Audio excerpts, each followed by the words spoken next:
drastically for the men, especially young men who are taking up driving. Maybe a drop of 3 or 4% compared to what could be an 11% increase for the women. I know. Well, I won't be too happy. At least I'm paying my insurance at the end of this month, so I don't need to worry about it for another year. Next year, you won't have to worry about it. Thank God.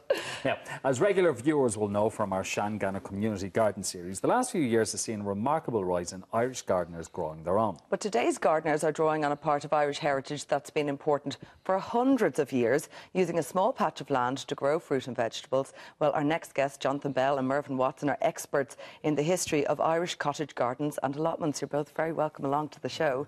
It's interesting we think of allotments, we think of gardens, we think of them in a very practical sense, but they serve a huge social purpose as well, don't they, Mervyn?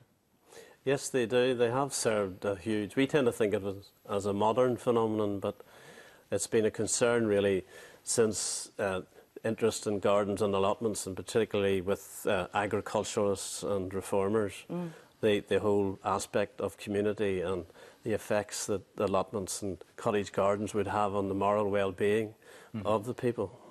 So, but is this to do with our great fascination with wanting to own an area of land, no matter how small it might be? Partly. Well, in the 18th and 19th century, was also desperation.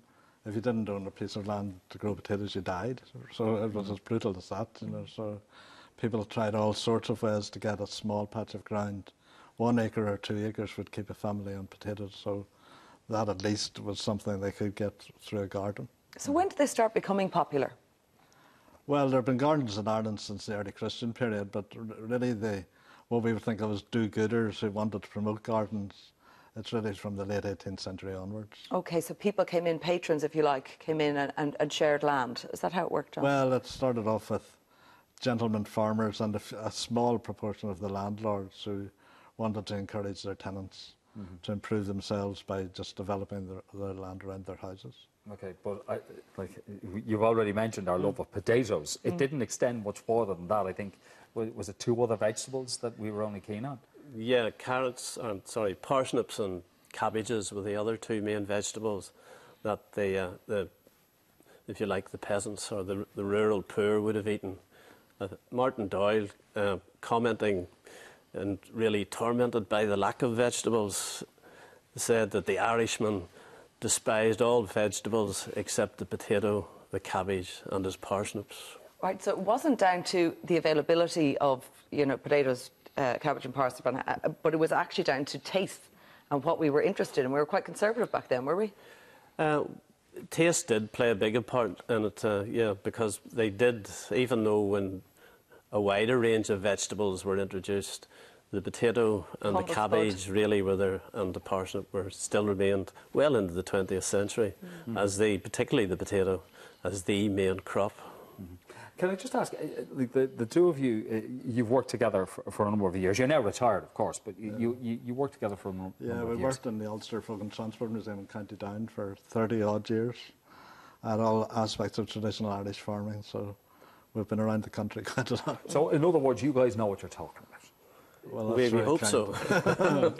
Now, as well as the rural allotments that were there, that, you know, as you say, landlords were giving a little piece of land for everyone to get involved in, there were urban allotments, and they kind of grew, sprouted, if you like, Belfast, Dublin, other cities around. How important were they for cities? They were hugely important, and again, as what we think is good do-gooders. Lots of people from all sorts of walks of life, Christians, socialists, cooperators, capitalists, nationalists, unionists, all decided that the urban poor would benefit from access to land as well. So really in the early years of the 20th century, organisations were set up in Dublin and Belfast to promote allotments in the cities as well.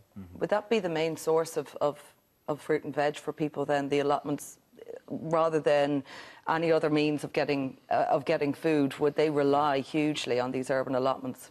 Yeah, well, the big concern was the growing unemployed, particularly in Dublin, where the rural population at the beginning of the 20th century was, if you like, migrating to the cities looking for work. So it really swelled the ranks of the unemployed.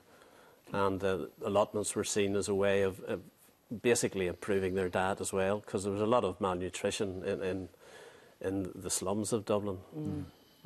But when it came to Belfast, it was slightly different. It wasn't necessarily aimed at the unemployed. It was aimed at generally the working person. Shipyard workers, policemen, that sort of skilled artisans and people like that would be more interested in it in Belfast. And the lovely thing about it was that, like, as you've pointed out, there was no religious divide on these allotments. No, well, there wasn't very much. There was less of a religious divide anyway than there would have been without them. So they did work and they did bring people, and they still do bring people together from all sorts of aspects of life now. And that's what modern community gardens are deliberately designed for quite often. How different is the modern community garden to the Shangana community garden is one that we're focusing on this summer. How different would they have been to what was there in the past, Mervyn?